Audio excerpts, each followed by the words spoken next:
Hi hello friends, ಎಲ್ಲರಿಗೂ ನಮಸ್ಕಾರ. ಭುವನಗಿರಿ ಭುವನೇಶ್ವರಿ ಚಾನಲ್ಗೆ ಸ್ವಾಗತ. ನಾನು ನಿಮ್ಮ ಸಂಧ್ಯಾ. ಇವತ್ತು ತುಂಬ ಜನ ಅಂದ್ಕೊಂಡಿರ್ತೀರ ತೊಂಡೆಕಾಯಲ್ಲಿ ಪಲ್ಯ ಅಥವಾ ಸಾಂಬಾರು ಇದನ್ನ ಮಾಡಿ ತಿಂದು ಬೇಜಾರು ಬಂದೋಗಿದೆ. ಯಾವಾಗಲೂ ಇದೇ ಥರ ತೊಂಡೆಕಾಯಲ್ಲಿ ಮಾಡಿ ತಿಂದು ಬೇಜಾರು ಬಂದಿದೆ, ಬೇರೆ ಏನಾದರೂ ಮಾಡ್ಕೊಂಡು ತಿನ್ನೋಣ ಅಂತ ಅನ್ನಿಸ್ತಾ ಇರುತ್ತಲ್ವ. ಆಗ ಜಸ್ಟ್ ಒಂದು 5-6 ತೊಂಡೆಕಾಯಿ ಇದ್ದರೆ ಸಾಕು, ಆರಾಮಾಗಿ ನೀವು 10 ನಿಮಿಷದಲ್ಲಿ ಈ ರೆಸಿಪಿ ಮಾಡ್ಕೋಬೋದು. ತೊಂಡೆಕಾಯಲ್ಲಿ ಮಾಡಿದ್ದೀವಿ ಅಂತ ಕೂಡ ಯಾರಿಗೂ ಗೊತ್ತಾಗಲ್ಲ, ಅಷ್ಟು ಚೆನ್ನಾಗಿರುತ್ತೆ, ಜೊತೆಗೆ ಅಷ್ಟು ರುಚಿಯಾಗಿರುತ್ತೆ. ತೊಂಡೆಕಾಯಲ್ಲಿ ಮಾಡಿದ್ದೀವಿ ಅಂದರೂ ಕೂಡ ಯಾರೂ ನಂಬಲ್ಲ. ತೊಂಡೆಕಾಯಿ ಇಷ್ಟಪಡದೇ ಇರೋರು ಕೂಡ ತಿಂತಾರೆ, ಅಷ್ಟು ಚೆನ್ನಾಗಿರುತ್ತೆ.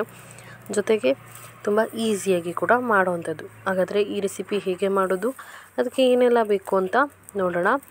ಅದಕ್ಕೂ ಮೊದಲು ನೀವು ಇದೇ ಫಸ್ಟ್ ಟೈಮ್ ನನ್ನ ಚಾನಲ್ನ ನೋಡ್ತಾ ಇದ್ದರೆ ಸಬ್ಸ್ಕ್ರೈಬ್ ಆಗಿ, ಹಾಗೆ ಪಕ್ಕದಲ್ಲಿರುವಂಥ ಬೆಲ್ ಐಕನ್ನ ಕೂಡ ಒತ್ತಿ, ಅದರಲ್ಲಿ ಆಲ್ ಅನ್ನೋದನ್ನ ಒತ್ತೋದ್ರಿಂದ ನಾನು ಹೊಸ ರೆಸಿಪಿ ಹಾಕಿದಾಗ ನಿಮಗೆ ನೋಟಿಫಿಕೇಷನ್ ಬರುತ್ತೆ. ಜೊತೆಗೆ ನಾನು ಹಾಕೋ ಎಲ್ಲ ರೆಸಿಪಿ ವಿಡಿಯೋಗಳನ್ನು ನೀವು ಹಾಕಿದ ತಕ್ಷಣವೇ ನೋಡ್ಬೋದು.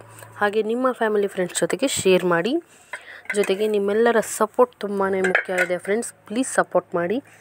ನೋಡಿರೋರು, ಈಗ ಫಸ್ಟ್ ಟೈಮ್ ನೋಡ್ತಾ ಇರೋರು ಎಲ್ಲರೂ ಸಬ್ಸ್ಕ್ರೈಬ್ ಮಾಡ್ಕೊಳ್ಳಿ. ಹಾಗೆ ಈಗಾಗಲೇ ಸಬ್ಸ್ಕ್ರೈಬ್ ಮಾಡ್ಕೊಂಡಿರೋರು ಪ್ಲೀಸ್ ಲೈಕ್ ಮಾಡಿ, ಆಯಿತಾ? ಹಾಗಾದರೆ ಬನ್ನಿ, ಇವತ್ತಿನ ತೊಂಡೆಕಾಯಲ್ಲಿ ಒಂದು ಸ್ಪೆಷಲ್ ರೆಸಿಪಿ ತೊಂಡೆಕಾಯಿ ಚಟ್ನಿನ ಹೇಗೆ ಮಾಡೋದು ಅಂತ ನೋಡೋಣ. ಫಸ್ಟಿಗೆ ನಾನಿಲ್ಲಿ ಒಂದು 6 ತೊಂಡೆಕಾಯಿನ ನೋಡಿ, ಈ ಕಡೆ ತುದಿ ಮತ್ತು ಎರಡೂ ಕಡೆ ತುದಿನ ಕಟ್ ಮಾಡಿಬಿಟ್ಟು ಬೇಯಿಸೋಕ್ಕೆ ಹಾಕ್ತಾಯಿದ್ದೀನಿ. 6ರಿಂದ ಒಂದು 8 ತೊಂಡೆಕಾಯಿ. ದೊಡ್ಡದಾಗಿದ್ದರೆ ಒಂದು 8 ತೊಗೊಳ್ಳಿ, ಇಲ್ಲಾಂದರೆ ಒಂದು 6 ಸಾಕಾಗುತ್ತೆ. ಈ ತೊಂಡೆಕಾಯಿಗಳಿಗೆ ಸ್ವಲ್ಪ ನೀರನ್ನು ಹಾಕಿದ್ದೀನಿ. ಹಾಗೆ ಹಸಿಮೆಣಸು ಫ್ರೈ ಮಾಡಿ ಉಳಿದಿರೋದು ಇದು. ನೀವು ಹಸಿಮೆಣಸನ್ನು ಹಾಕ್ಬೋದು ಅಥವಾ ಗಾಂಧಾರಿ ಮೆಣಸನ್ನು ಕೂಡ ಹಾಕ್ಬೋದು. ಇದನ್ನು ಹಾಕಿಬಿಟ್ಟು ಚೆನ್ನಾಗಿ ಬೇಯಿಸ್ಕೋಬೇಕು. ತೊಂಡೆಕಾಯಿ ಕಲರ್ ಚೇಂಜ್ ಆಗಬೇಕು, ಅಲ್ಲಿ ತನಕ ಚೆನ್ನಾಗಿ ಬೇಯಿಸ್ಕೊಳ್ಳಿ. ಅದು ಬೇಯೋ ಗ್ಯಾಪಲ್ಲಿ ನಾವೊಂದು ಸ್ವಲ್ಪ ಮಿಕ್ಸಿ ಜಾರ್ನ ತೊಗೊಂಡು ಅದಕ್ಕೆ ಸ್ವಲ್ಪ ತೆಂಗಿನಕಾಯಿ ತುರಿನ ಹಾಕ್ಕೊಂಡಿದ್ದೀನಿ. ಹಾಗೆ ಒಂದು ಸ್ವಲ್ಪ ಹುಣಸೆ ಹಣ್ಣು, ಹಾಗೆ ಒಂದು 8-10 ಬೆಳ್ಳುಳ್ಳಿ ಹೆಸಲು, ಹಾಗೆ ರುಚಿಗೆ ತಕ್ಕಷ್ಟು ಉಪ್ಪು. ಈಗ ಬೆಂದಿರೋವಂಥ ತೊಂಡೆಕಾಯಿಗಳನ್ನು ಹಾಕ್ಕೊಳ್ಳೋಣ. ಬೇಯಿಸ್ಬಿಟ್ಟು ಅದನ್ನ ಆರೋಕ್ಕೆ ಹಾಕ್ಕೊಳ್ಳಿ ಒಂದು 10 ನಿಮಿಷ. ಬಿಸಿ ಇದ್ದಾಗಲೇ ಹಾಕಿದ್ರೆ ನೈಸ್ ಮಾಡುವಾಗ ಮಿಕ್ಸಿ ಜಾರ್ಗೆ ಹೊಡ್ತಾ ಬೀಳುತ್ತೆ, ತುಂಬ ಬಿಸಿ ಇರೋದನ್ನ ಹಾಕಿದ್ರೆ. ಹಾಗಾಗಿ ಸ್ವಲ್ಪ ತಣ್ಣದ ನಂತರ ಹಾಕ್ಕೊಳ್ಳಿ. ಈಗ ಅದೇ ಬೇಯಿಸಿದಂಥ ನೀರನ್ನು ಹಾಕಿ ನುಣ್ಣಗೆ ಪೇಸ್ಟ್ ಮಾಡ್ಕೊಳ್ಳೋಣ. ನೋಡಿ, ನಮ್ಮ ತೊಂಡೆಕಾಯಿ ಚಟ್ನಿ ಸೂಪರಾಗಿ ರೆಡಿಯಾಗಿದೆ. ಸ್ವಲ್ಪ ಮಾತ್ರ ನೀರನ್ನ ಹಾಕಿಬಿಟ್ಟು ಸ್ವಲ್ಪ ನಿಧಾನಕ್ಕೆ ರುಬ್ಕೋಬೇಕು ಇದನ್ನು. ಇದಕ್ಕೆ ನೀವು ಬೇಕಿದ್ದರೆ ಸಾಸಿವೆ ಒಗ್ಗರಣೆ ಕೊಟ್ಕೋಬೋದು, ತುಂಬಾ ಚೆನ್ನಾಗಿರುತ್ತೆ ಫ್ರೆಂಡ್ಸ್, ತುಂಬಾ ಟೇಸ್ಟಿಯಾಗಿ ಕೂಡ ಇರುತ್ತೆ.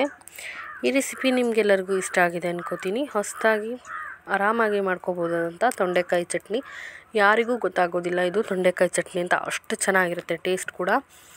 ಈ ರೆಸಿಪಿ ನಿಮಗೆ ಇಷ್ಟ ಆಗಿದರೆ ಒಂದು ಲೈಕ್ ಮಾಡಿ, ಶೇರ್ ಮಾಡಿ ನಿಮ್ಮ ಫ್ಯಾಮಿಲಿ ಫ್ರೆಂಡ್ಸ್ ಜೊತೆಗೆ ಇದೇ ಫಸ್ಟ್ ಟೈಮ್ ನೀವು ನನ್ನ ಚಾನಲ್ನ ನೋಡ್ತಾ ಇದ್ದರೆ ಸಬ್ಸ್ಕ್ರೈಬ್ ಆಗಿ, ಹಾಗೆ ಪಕ್ಕದಲ್ಲಿರುವಂಥ ಬೆಲ್ ಐಕನ್ನ ಕೂಡ ಒತ್ತಿ, ಅದರಲ್ಲಿ ಆಲ್ ಅನ್ನೋದನ್ನ ಒತ್ತೋದ್ರಿಂದ ನಾನು ಹೊಸ ರೆಸಿಪಿ ವೀಡಿಯೋಸ್ ಹಾಕಿದಾಗ ನಿಮಗೆ ನೋಟಿಫಿಕೇಷನ್ ಬರುತ್ತೆ.